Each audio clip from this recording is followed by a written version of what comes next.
The Boy Who Became King by Henry Hale.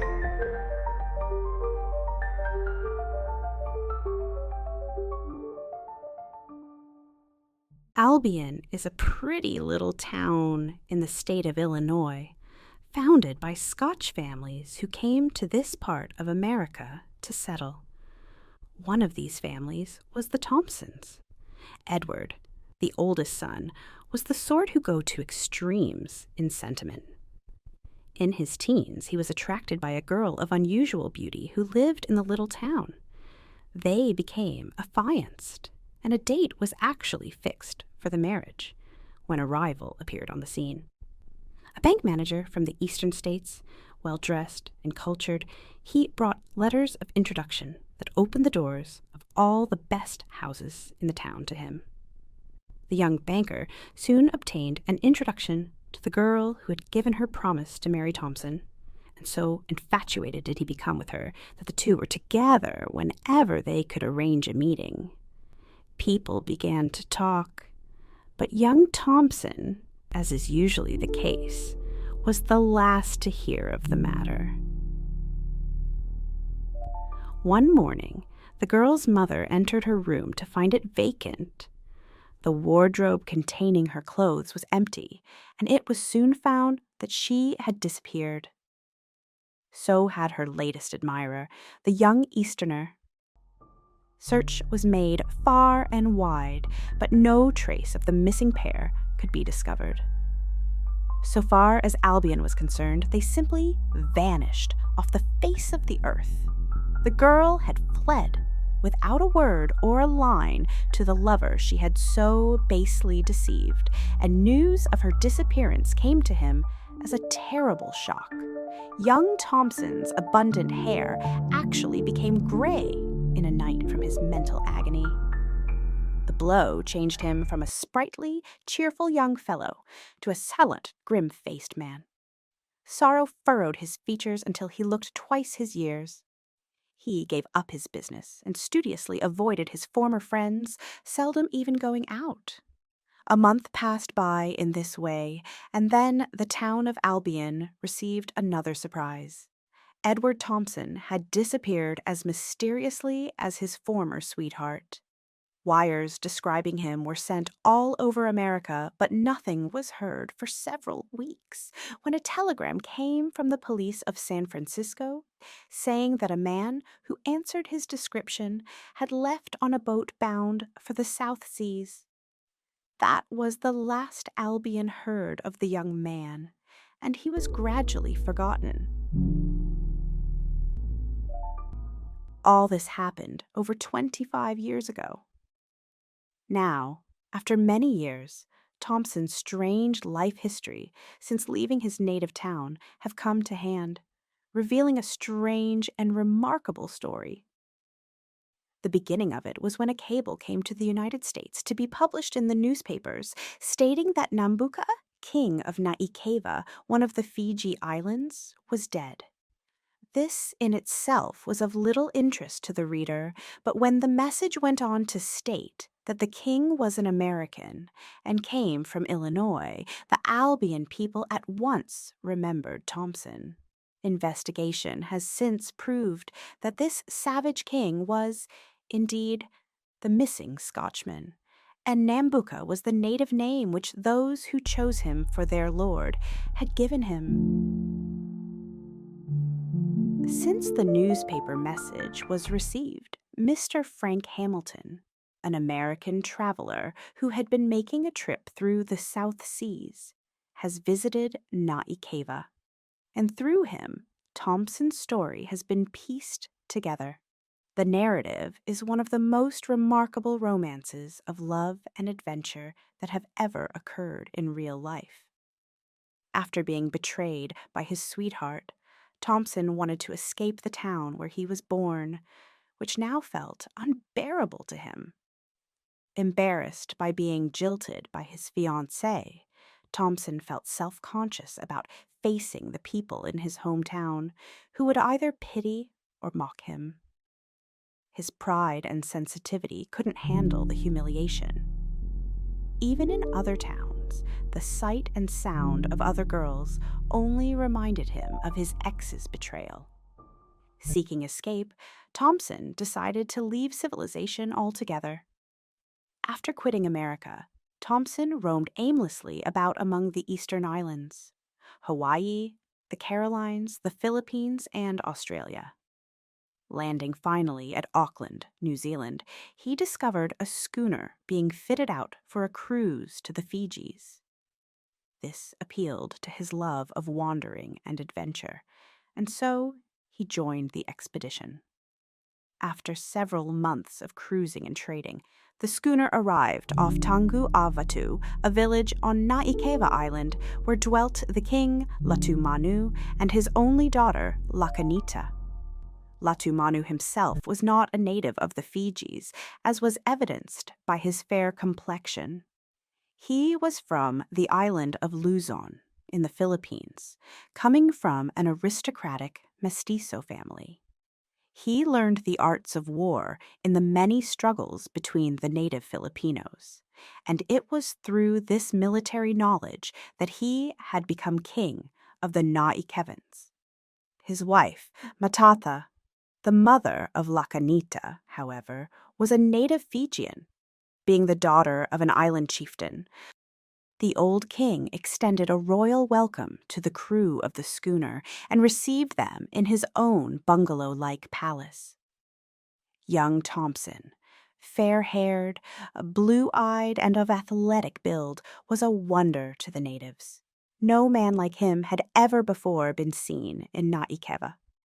While Latumanu, the king, was of lighter complexion than the natives, he was far from white, his skin being nearer the shade of a Filipino. Thompson was a fair-skinned member of the crews, and the other men being of mixed Spanish and native New Zealand blood, and very dark-complexioned, though they passed as Caucasians. Lakanita, the king's pretty daughter, was as fair as her father. Her skin was colored like that of the Japanese maidens, but she did not possess their almond eyes or diminutive stature. On the contrary, her eyes were large and dark, full of expression and softness, lending to her youthful face a depth of feeling that stirred the heart of all who beheld her. Thompson was just 22 years old then, and Lakanita was only 17, but she was as well developed as a white girl of twice her years. As their eyes met for the first time, a spark of electricity seemed to arc between them, leaving them both breathless. Conversation in the royal palace was conducted in Spanish, which the king and his daughter spoke fluently, but which Thompson hardly knew at all. The schooner remained at the island village for 3 weeks. During that time, Thompson and Lakanita met as often as opportunity would permit, and their love for each other grew apace. Stolen kisses, snatched in hidden coves and beneath the shade of ancient palm trees, left them both breathless and yearning for more. Their encounters, though fleeting, were charged with an undeniable passion, as if the very air around them seemed to vibrate with anticipation. Each touch, each whispered promise, fueled the growing fire of their desire.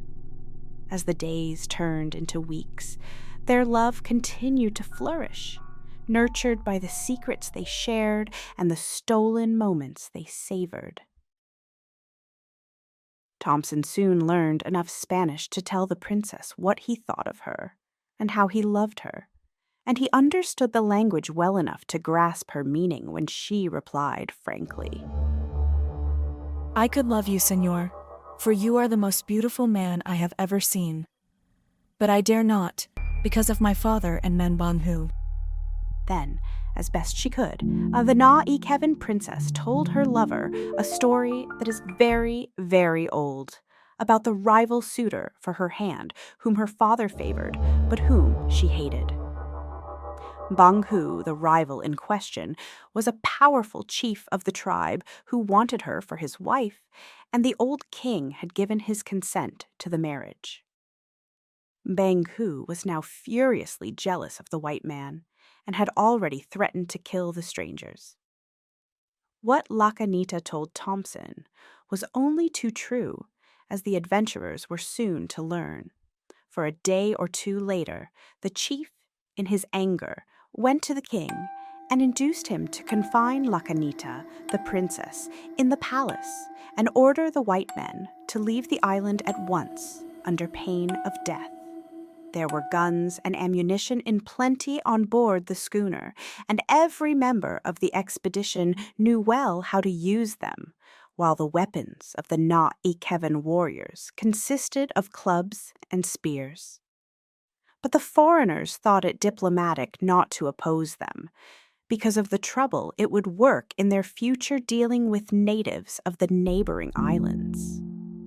So, with many assurances of their continued friendship, they departed in peace. The schooner continued to cruise about among the islands of the Lau, engaging in trading and bargaining with the natives, which netted a good profit. Weeks had passed since the stop at Naikeva, and Thompson despaired of ever seeing Lakanita again. One day, however, when the schooner was anchored off a village of Fulkania Island, a boat, like those used by the Naikevans, approached and signaled the vessel. Presently, it drew alongside the schooner, and an islander, tired and worn from 2 days and nights of hard paddling, climbed to the deck. He brought a message from Lakanita for the man with the blue eyes. The messenger brought urgent news to Thompson. Lakanita was in peril.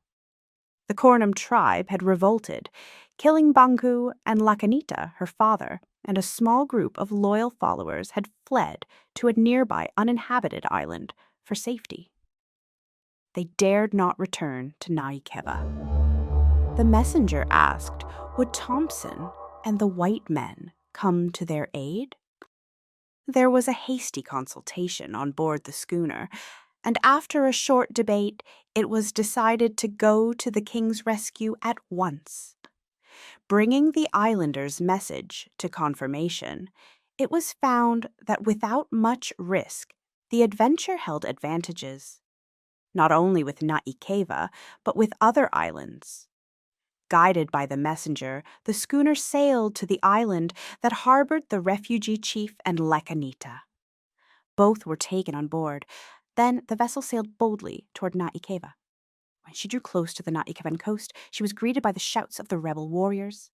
A shower of spears were hurled towards her as a hint of the reception in store for those on board, but the warning was not heeded. Instead, every man took his rifle in hand, and the vessel proceeded toward the shore, anchoring close in.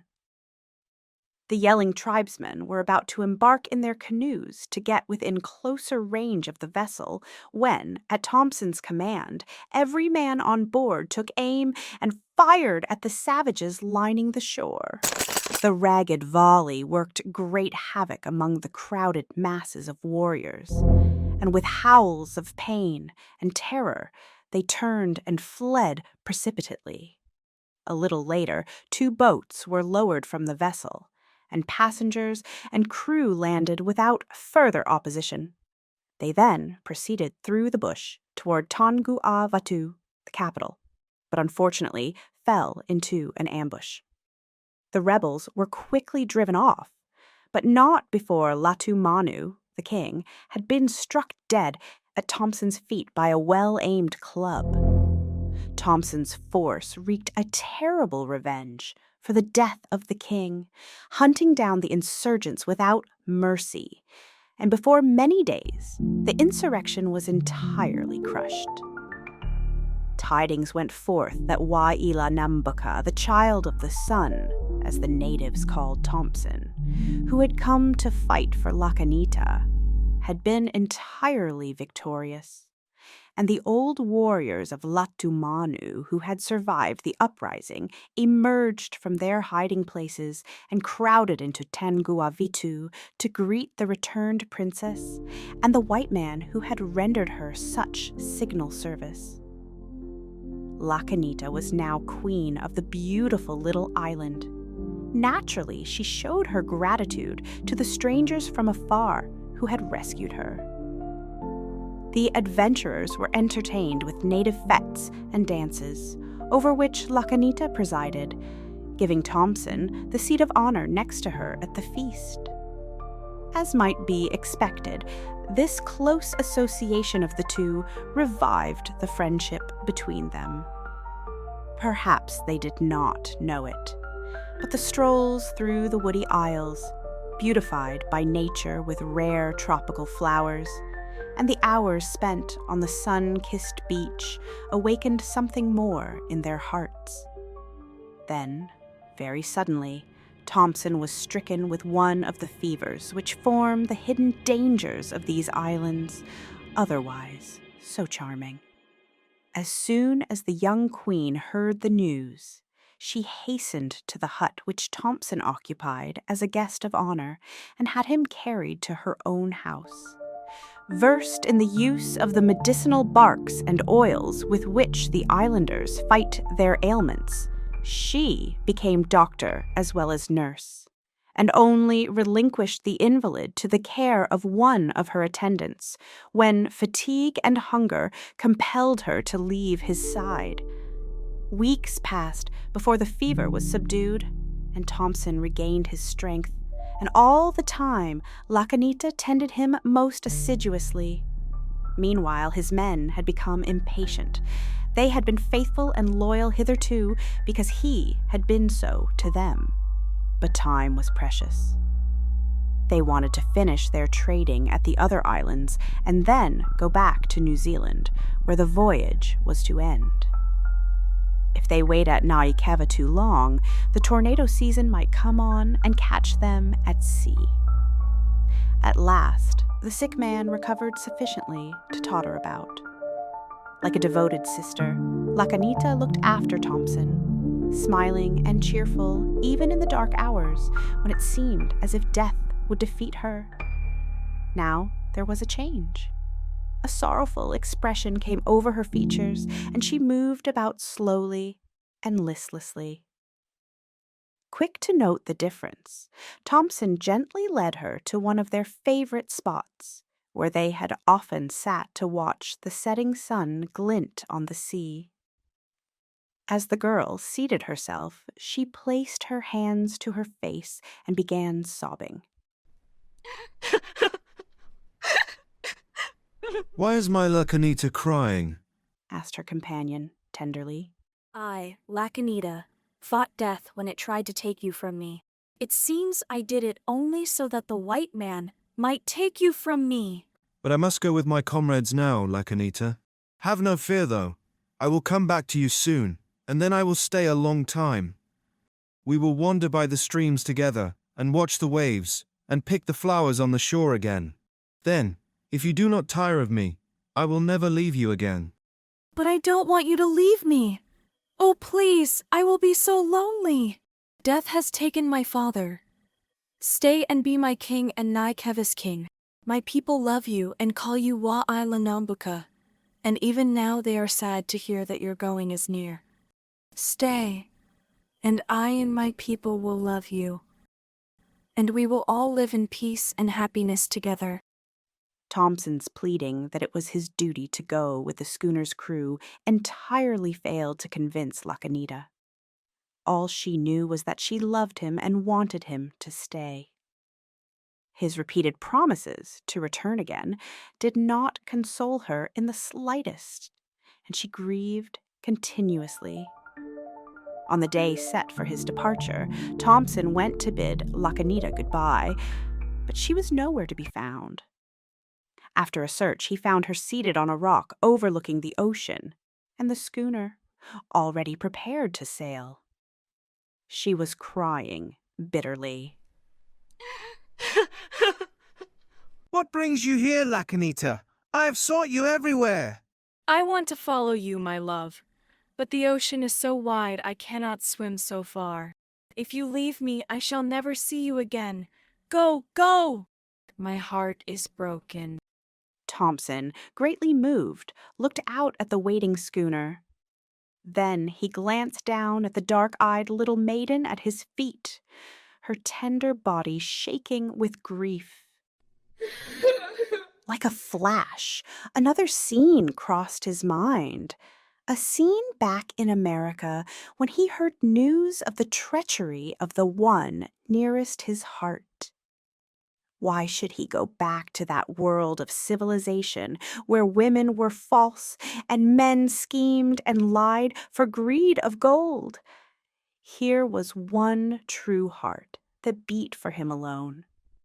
Why not stay with her and rule these children of nature, leading their happy life, so free from the vices of the white man? Hesitating still, he turned to the delicate figure beside him. He saw the innocence of the child in her beautiful face. In her modest glance and liquid eyes, he saw something else that thrilled him. In an instant, he had gathered her in his arms. Lacanita, I will stay with you. I will be by your side forever, and your people shall be mine. Quickly the good news spread. Wa'ila Nambuka, the heaven-sent child of the sun, was to wed Lacanita and help her to rule the island, and there was great rejoicing. Thompson's fellow adventurers delayed their sailing long enough to be present at the wedding fete, which was a double celebration, in honor of the wedding of the princess and the coronation of King Nambuka. The Na'ikeven maidens threw off their mourning robes in memory of the dead king and donned their colorful sarongs again. The bamboo leaves, the signs of grief, were taken from the doors, and dancing and merriment ruled.